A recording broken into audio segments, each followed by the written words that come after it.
Ya, oke,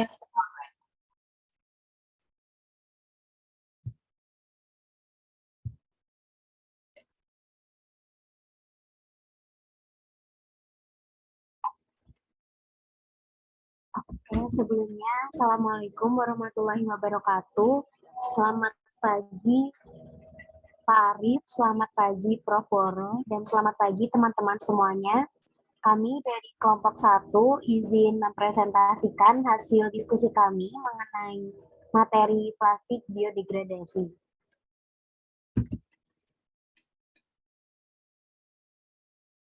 Oke, sebelumnya perkenalkan anggota kelompok dari kelompok satu. Yang pertama ada saya sendiri, Arini Nurnovianti dengan NIM 414-211. Kemudian ada Mila Tuzayana dengan NIM akhiran 29. Kemudian Januari Imam Dermawan dengan NIM akhiran 67. Dan Indah dari Nasionabila dengan akhiran NIM 71. Yang pertama, kita akan membahas mengenai pengertian plastik terlebih dahulu. Jadi, plastik itu merupakan senyawa sintesis yang banyak dimanfaatkan dalam berbagai keperluan manusia, mulai dari keperluan rumah tangga hingga industri. Namun, terlepas dari manfaatnya yang banyak, plastik konvensional itu dapat menimbulkan berbagai masalah, mulai dari keamanan produk, bagi kesehatan, hingga masalah limbah. Jadi plastik itu merupakan senyawa sintesis ya yang banyak dimanfaatkan dalam berbagai keperluan manusia, mulai dari keperluan rumah tangga hingga industri. Plastik konvensional sendiri itu bahan-bahan seperti minyak bumi yang tidak dapat diperbaiki, sehingga keberadaannya jika terlalu banyak itu dapat menimbulkan pencemaran lingkungan. Nah, terlepas dari sifat plastik yang memiliki keunggulan, plastik konvensional ini juga memiliki kelemahan, mulai dari keamanan produk, untuk kesehatan, sampai masalah limbah plastik tadi yang sudah dibahas, bahwasanya dia itu terbuat dari bahan-bahan yang sulit diperbarui, sehingga untuk terurainya pun membutuhkan waktu yang cukup lama. Berdasarkan bahan bakunya, plastik sendiri dapat dikelompokkan menjadi dua, yaitu plastik dari bahan yang tidak dapat diperbaharui dan plastik dari bahan yang dapat diperbarui.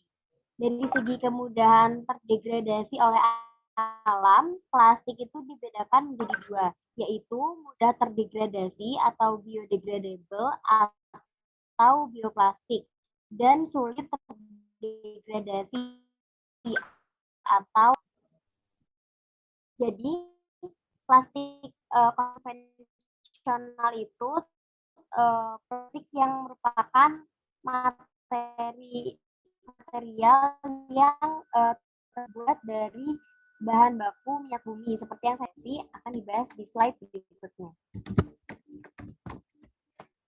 Nah, berikut pengertian dari plastik biodegradable atau biodegradasi. Jadi plastik biodegradasi itu disebut juga bioplastik, yaitu plastik yang seluruh atau hampir seluruh komponennya berasal dari bahan baku yang dapat diperbarui. Nah, biodegradable dapat diartikan dari tiga kata, yaitu bio yang berarti makhluk hidup, degrade yang berarti terurai, dan able berarti dapat. Jadi terurai oleh mikroorganisme. Jadi bioplastik atau plastik biodegradable ini adalah plastik yang dapat digunakan seperti layaknya plastik konvensional. Namun plastik biodegradable ini akan hancur terurai oleh aktivitas mikroorganisme menjadi air dan karbon dioksida setelah dibuang ke lingkungan. Hal ini karena bahan penyusun bioplastik ini berasal dari alam. Contohnya itu seperti dari pati dan selulosa, sehingga mudah untuk diuraikan kembali. Sehingga untuk plastik biodegradable ini merupakan sebuah plastik yang sangat ramah lingkungan. Nah, terdapat beberapa penelitian yang mengembangkan pembuatan bioplastik ini, di antaranya plastik dari buah gayam dan dan gliserol. Jika dibandingkan dengan plastik konvensional, plastik biodegradable ini lebih ramah lingkungan dan lebih aman untuk dipakai oleh masyarakat kalangan luas. Gitu. Nah, untuk materi selanjutnya akan dijelaskan oleh teman saya.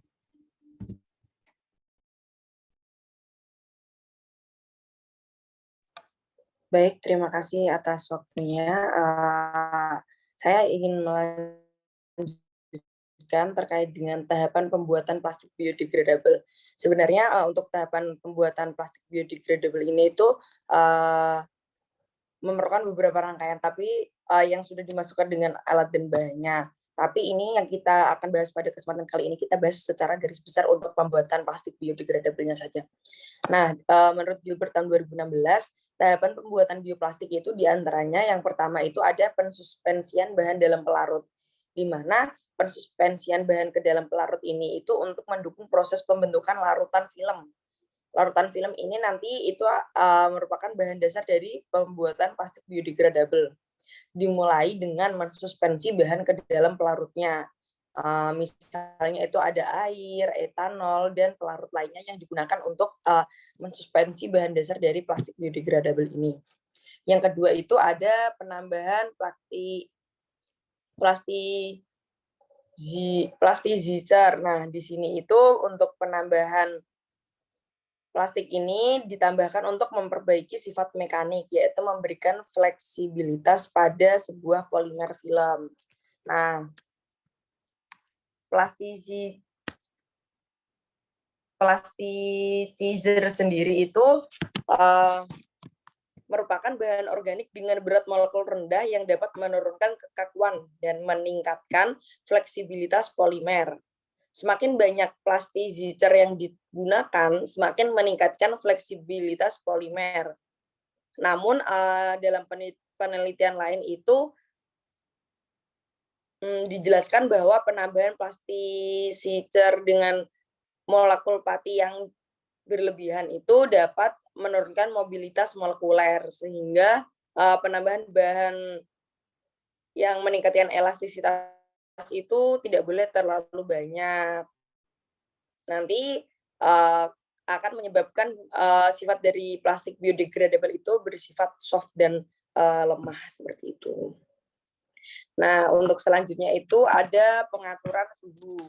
Di sini dari suhu sendiri itu mempunyai tujuan untuk mencapai suhu gelatinasi dari pati ya. Sehingga pati itu nantinya akan tergelatinasi sempurna dan diperoleh film yang homogen secara utuh. Di mana gelatinasi itu merupakan peristiwa pembentukan gel yang dimulai dengan hidrasi pati, yaitu penyerapan molekul-molekul air oleh molekul-molekul pati apabila tanpa adanya pemanasan, kemungkinan terjalin intermolekuler itu sangat kecil, sehingga pada saat dikeringkan, film itu nanti menjadi retak. Nah, gelatinasi ini dapat terjadi apabila air melarutkan pati yang dipanaskan sampai suhu gelatinasinya. Selanjutnya, next.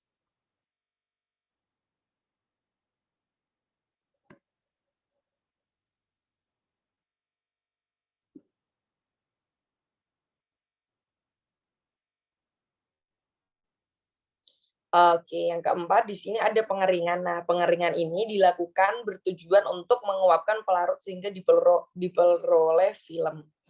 Pengeringan digunakan untuk menguapkan. Di sini itu berarti suhu yang digunakan itu akan mempengaruhi waktu pengeringan dan kenampakan edible film yang dihasilkan.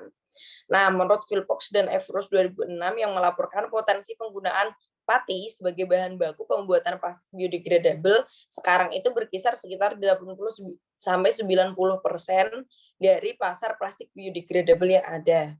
Selama ini plastik biodegradable yang dikembangkan itu berbasis pati, baik pati alami maupun sudah dimodifikasi. Selanjutnya akan dijelaskan oleh rekan saya. Terima kasih. Oke, selanjutnya yaitu mengenai komponen-komponen bioplastik. Nah, pada bioplastik ini terdapat 3 komponen utama, yaitu ada hidrokloid, ada lipida, dan ada komposit. Pada hidrokoloid yang digunakan dalam pembuatan bioplastik adalah protein dan karbohidrat. Film yang terbentuk dari karbohidrat dapat berupa pati, gum atau alginat, pektin dan gum Arab, dan juga pati hasil modifikasi secara kimia. Nah, pembentukan film berbahan dasar protein dapat menggunakan kasein, protein kedelai, gluten gandum, dan protein jagung. Film yang terbuat dari hidrokoloid sangat baik digunakan sebagai penghambat perpindahan oksigen, karbon dioksida, dan lemak.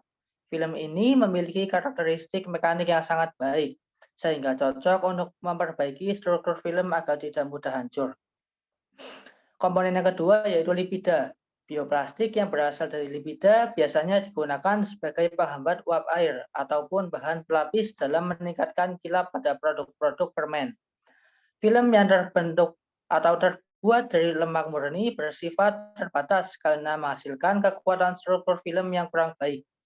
Lipida yang sering digunakan sebagai edible film antara lain seperti lilin atau wax, asam lemak, monogliserida, dan resin. Lipida juga ditambahkan dalam edible film karena berperan dalam memberi sifat hidrofobik. Komponen yang ketiga yaitu komposit. Komposit bioplastik terdiri dari komponen lipida dan hidrokoloid. Aplikasi dari komposit film terdapat dalam lapisan satu-satu atau bilayer, di mana satu lapisan hidrokoloid dan satu lain merupakan lipida atau dapat berupa gabungan antara lipida dan hidrokoloid. Keduanya ini digunakan untuk mengambil keuntungan dari komponen lipida dan hidrokoloid. Lipida diketahui dapat meningkatkan ketahanan terhadap penguapan air, dan hidrokoloid sendiri dapat memberikan daya tahan. Film gabungan antara lipida dan hidrokoloid ini dapat digunakan sebagai pelapis buah-buahan atau sayur-sayuran. Next.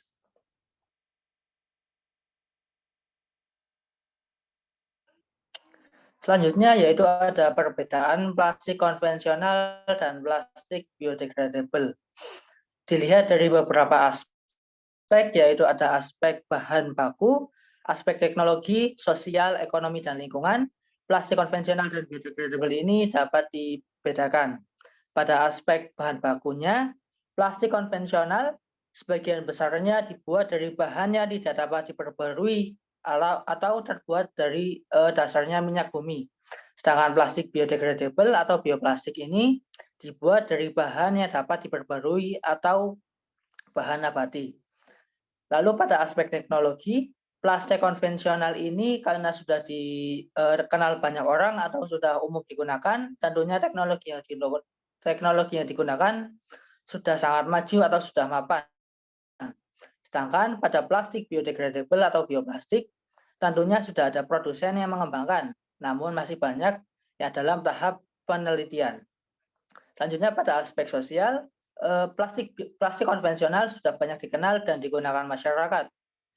Dan plastik biodegradable belum digunakan atau belum banyak dikenal oleh masyarakat. Pada aspek ekonomi, plastik konvensional memiliki harga yang lebih murah dan plastik biodegradable memiliki harga yang sedikit lebih mahal dibandingkan plastik konvensional. Lalu pada aspek lingkungan, plastik konvensional ini tidak ramah lingkungan atau perlu ratusan tahun untuk dapat terdegradasi oleh alam dan menghasilkan emisi karbon yang tinggi. Sedangkan pada plastik biodegradable, ini bersifat ramah lingkungan atau dapat terdegradasi oleh alam dalam waktu yang singkat, yaitu sekitar 3-6 bulan. Dan plastik biodegradable ini memiliki atau menghasilkan emisi karbon yang lebih rendah dibandingkan plastik konvensional. Next. Selanjutnya akan dijelaskan oleh rekan saya.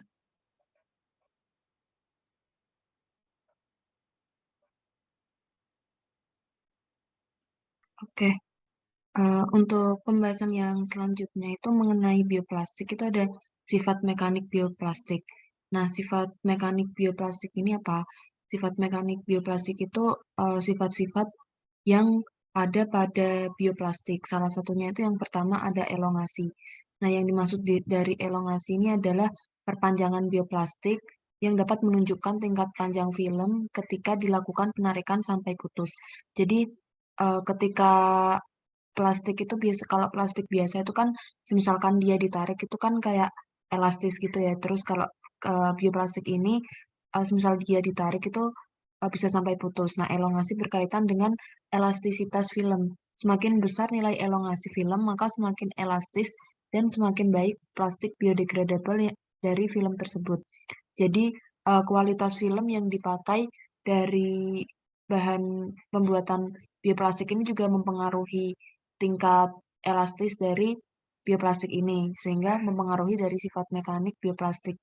Next. Untuk sifat mekanik bioplastik yang kedua ini ya, kuat tarik atau tensile strength. Nah, tensile strength sendiri ini merupakan tarikan maksimum yang dapat dicapai sampai film tetap bertahan sebelum putus atau sobek. Jadi kalau misalkan tadi elongasi atau pemanjangan itu kita lihatnya sampai plastik itu putus. Nah, kalau dari sifat mekanik yang dilihat dari kuat tarik atau tensile strength ini sampai dia batas maksimal bisa ditarik. Jadi sebelum putus atau sobek. Nah, pengukuran ini digunakan untuk mengetahui besarnya gaya yang diperlukan untuk mencapai tarikan maksimum pada setiap luas area film. Untuk sifat tensile strength sendiri tergantung pada konsentrasi dan jenis bahan penyusun film, terutama sifat kohesi struktural yang digunakan dalam film yang digunakan untuk pembuatan bioplastik. Next.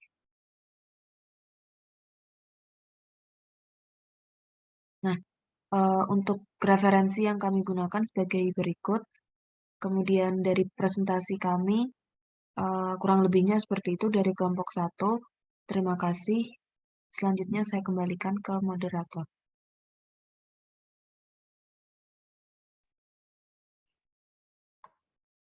Baik, demikian presentasi dari kelompok 1. Namun sebelum kami tutup, dari kelompok 1 sudah membuat sebuah rancangan proyek untuk dapat dilakukan oleh peserta didik.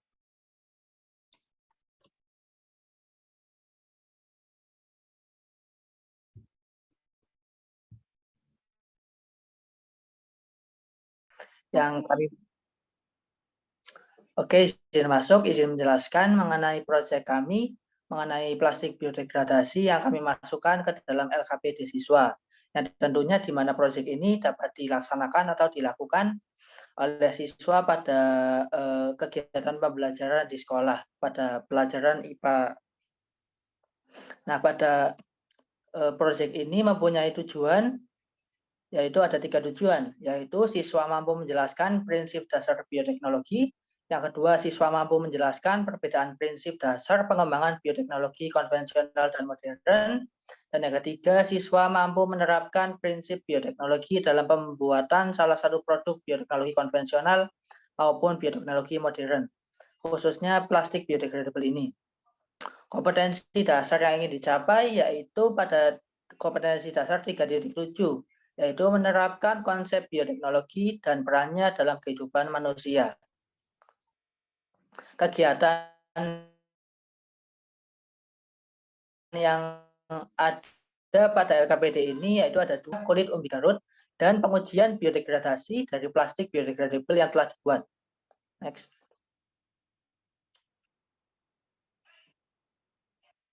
Nah, pada halaman ini ditampilkan mengenai tinjauan umum mengenai plastik dan plastik biodegradable ya.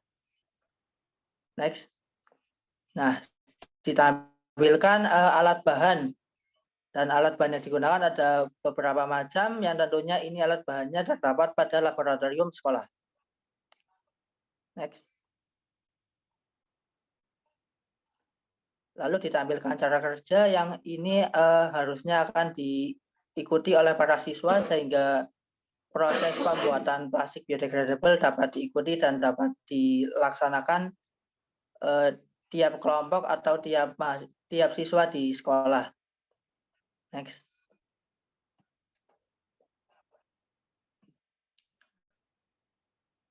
Selain ada proses pembuatan plastik biodegradable, tadi sudah dikatakan bahwa kegiatan yang kedua yaitu menguji biodegradasi dari bioplastik yang telah dibuat dengan menggunakan bakteri EM4 atau effective microorganism yang terdiri dari Lactobacillus, Actinomyces, Streptomyces dan ragi jamur dari bakteri fotosentik yang saling bekerja menunjang dalam dekomposisi bahan organik. Next.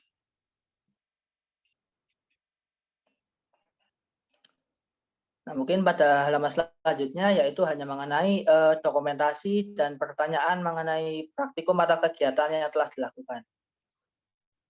Mungkin pada intinya proyek atau kegiatan yang kami usung dalam kelompok ini yaitu mengenai pembuatan plastik biodegradasi dan pengujian biodegradasi dari plastik biodegradable yang telah kami buat. Mungkin cukup sekian pemaparan proyek dari itu. Selanjutnya saya kembalikan ke moderator.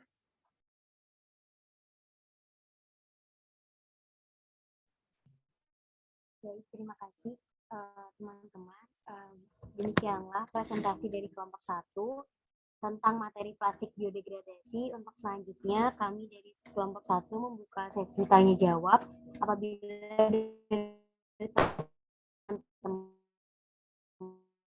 teman-teman ada yang ingin bertanya mengenai materi plastik biodegradasi, kami persilakan terlebih dahulu.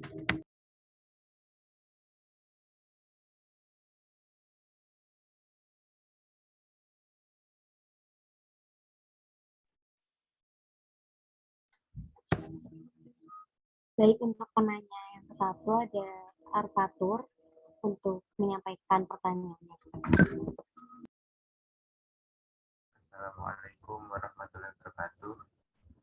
Terima kasih kepada kelompok 1 atas waktunya. Jadi saya izin bertanya mengenai kecocokan penggunaan plastik. Maaf, Fatur, suaranya kecil sekali.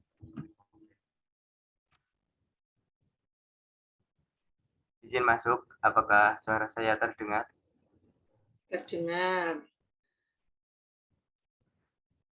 Oke, saya izin bertanya terkait kecocokan penggunaan plastik biodegradable pada lingkungan saat ini, mengingat untuk plastik konvensional saat ini sudah sangat banyak digunakan.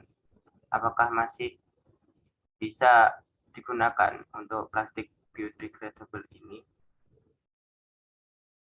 Apakah tidak tersaingi dengan plastik konvensional? Terima kasih. Baik, terima kasih Arfatur atas pertanyaannya. Mungkin dari teman-teman kelompok 1 ada yang ingin menjawab. Saya persilakan. Izin menjawab, apakah suara saya masuk? Masuk. Oke, terima kasih untuk waktunya. Izin menjawab pertanyaan dari Arfatur terkait dengan ketepatan penggunaan plastik biodegradable. Sebelumnya, maafkan ini kameranya sangat blur. Nah, kita next ke topik pembahasannya ya. Terkait dengan ketepatan penggunaan plastik biodegradable dibandingkan penggunaan plastik konvensional. Nah, di sini kita tahu bahwa tiap hari itu kehidupan nggak usah jauh-jauh ya, kita katakanlah ini kehidupan kita di kehidupan sehari-hari, kita pasti membutuhkan keberadaan plastik itu loh. Tadi juga sudah dijelaskan terkait dengan sisi positif dan sisi negatif, kelebihan dan kekurangan dari plastik biodegradable dan plastik konvensional. Nah, ambil saja satu contoh, apabila plastik konvensional tadi dijelaskan bahwa susah terurai. Sedangkan untuk plastik biodegradable ini lebih mudah terurai dibandingkan dengan plastik konvensional. Nah, dari poin ini, ketepatan penggunaan plastik biodegradable ini sebenarnya itu baik. Inovasi-inovasi pengadaan plastik biodegradable ini itu sebenarnya sangat baik karena dia ini mengklaim bahwa dirinya itu mudah terurai. Sedangkan plastik biodegradable ini kan juga bisa digunakan beberapa kali. Namun, lagi-lagi kita bisa melihat dari manusianya sendiri. Penggunaan plastik biodegradable yang seharusnya itu tidak sekali pakai dibuang, manusia dan manusia itu biasanya tuh salah dalam penyalahgunaan, dalam pemakaiannya. Jadi tetap saja sekali pakai dibuang, sekali pakai dibuang, sekali pakai dibuang. Nah, jadi klaim bahwa dirinya itu mudah terurai, nanti kesannya itu akan sama saja ketika banyak juga plastik biodegradable yang tersisa. Nah, jadi mungkin dari saya pribadi, saran untuk penggunaan plastik ini mungkin lebih ke penggunaan tas kantong yang ramah lingkungan daripada penggunaan plastik, karena sama-sama membutuhkan waktu yang terurai. Apalagi kalau misalnya tadi udah menggunakan biodegradable, tapi sama aja dibuang, ya sama aja. Mungkin sekarang lebih ke kesadaran dari pribadi masing-masing untuk penggunaan plastik itu sama-sama dikurangi agar apa ya, keseimbangan lingkungan itu tetap terjaga. Terima kasih.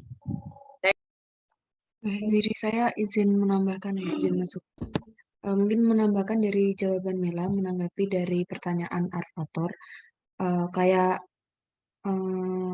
gimana sih kayak di kehidupan sehari-hari antara plastik biodegradasi dan konvensional. Jadi kalau misalkan untuk kayak ketahanan penggunaan ya, jelas plastik konvensional itu lebih tahan lama gitu kan. Cuman diadakannya plastik biodegradasi ini kan karena penggunaan sampah plastik konvensional yang emang sudah sangat menumpuk.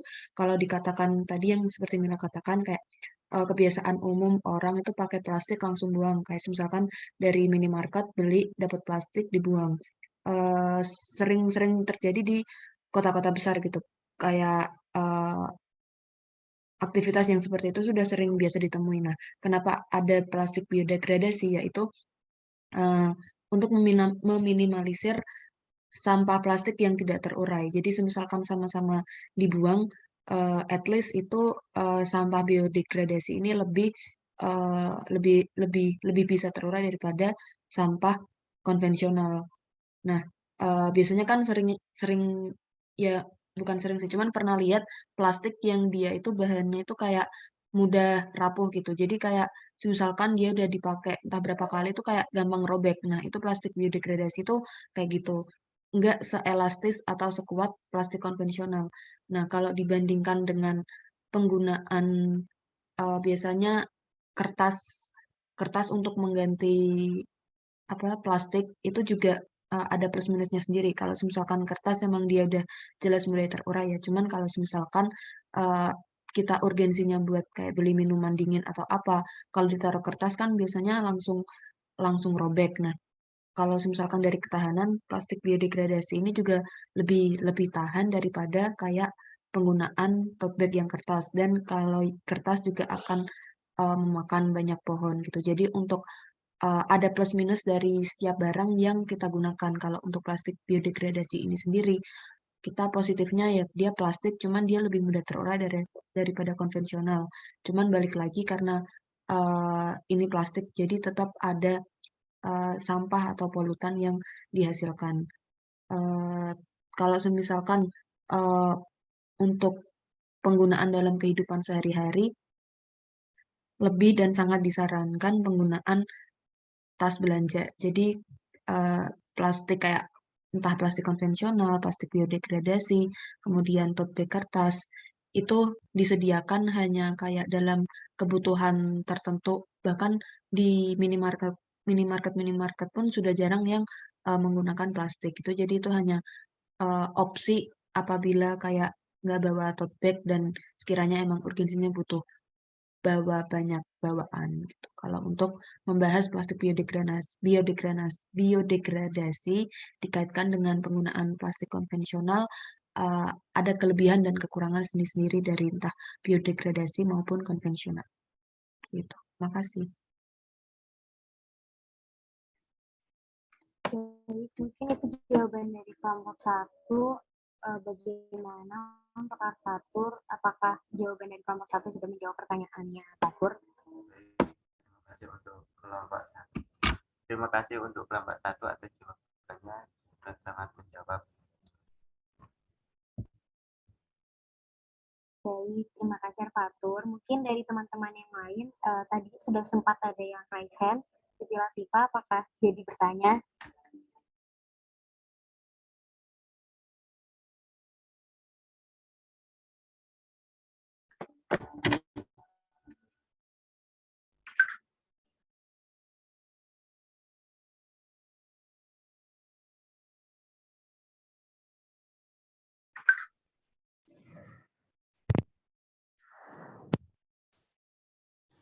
Kan ini presentasinya 2 kelompok ya, mungkin Arfatur saja yang bertanya.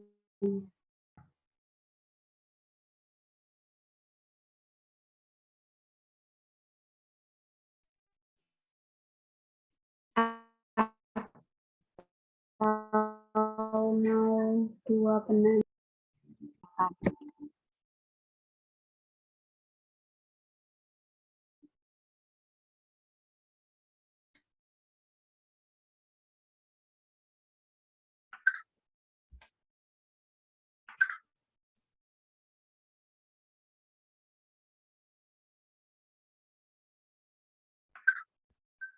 Baik, karena dari kelompok 1 membuka 2 penanya, izin bertanya ya.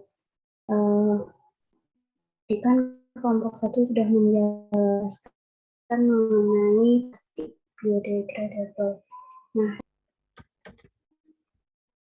oke, terima kasih atas pertanyaannya, Latifah. Mungkin saya pribadi yang terkait contoh dari plastik biodegradable ya. Untuk plastik biodegradable tadi sudah dijelaskan bahwasanya dia itu adalah yang ada banyak. Yang pertama itu ada plastik eco. Mungkin teman-teman ada yang sudah punya plastik eco. Plastik eco itu adalah bahan-bahan plastiknya itu. Kemudian ada bioplastik. Nah, sebagai jenis plastik ramah lingkungan, bioplastik itu juga terbuat dari bahan-bahan alami seperti dari jamur dan jagung. Maka itu banyak bahan dari bioplastik atau produk dari bioplastik itu diberi nama polyactic acid atau PLA. Kemudian yang terakhir itu ada yang namanya oxo biodegradable. Nah, mungkin jenis plastik ramah lingkungan ini ditujukan untuk terurai di lingkungan yang terbuka. Jadi oxo biodegradable ini mungkin produksinya masih sedikit di Indonesia, tapi di luar negeri itu sudah banyak orang-orang yang memproduksi oxo biodegradable. Hal ini karena oxo biodegradable itu mengandung zat yang penstabil, sehingga membuat plastik lebih tahan lama, tapi tetap mudah terurai, seperti itu. Ini dari kelompok 1 lainnya, ada yang mau menambahkan? Oke, terima kasih. Izin melengkapi jawaban Arin. Kalau terkait contoh-contoh plastik biodegradasi, tadi seperti yang udah disebutkan sama Arini ya, jadi ada kayak ekoplastik gitu. Kalau misalkan untuk lebih rincinya itu dari plastik biodegradasi ini macam-macam dari bahannya atau pembuatannya. Ada yang dia dari biobased, terus full based dari fosil, ada yang dari bio, ada yang dari fosil, ada yang dari bahannya non-degradable. Nah, kalau misalkan yang dari bio-based itu terbuat dari bahan-bahan biologi itu kayak yang tadi PLA, terus polimer gitu kan. Terus kalau misalkan dia dari fosil itu kayak ada PBS, PES, terus kayak PCl itu yang bahannya dari fosil. Terus ada juga yang kayak non-degradable. Itu kayak dia ada PVC, PS, PE, macam-macamnya banyak ya, kayak bahan-bahannya bahan pembuatannya tuh bermacam-macam, dan itu nanti juga ngaruh ke film yang jadi basic dari bahan plastik biodegradable ini sendiri, dan yang akan mempengaruhi dari kualitas, ketahanan, dan lain sebagainya. Harga itu nanti dari bahan yang digunakan. Jadi kalau misalkan jenis-jenisnya itu pembuatannya bahan bakunya itu ada banyak. Terima kasih. Oke, baik. Terima kasih tambahannya, Bella. Bagaimana Latifah? Apakah jawabannya sudah terpenuhi?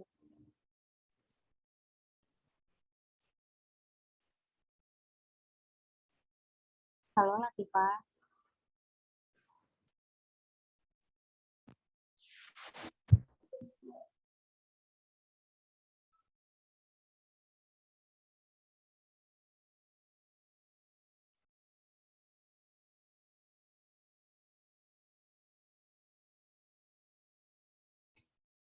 Baik, mungkin karena sudah ada 2 penanya, kami cukupkan dari kelompok 1. Terima kasih untuk teman-teman yang sudah menyimak presentasi dari kelompok 1 terkait materi plastik biodegradasi. Kami mohon maaf bila ada salah kata. Sekian. Wassalamualaikum warahmatullahi wabarakatuh.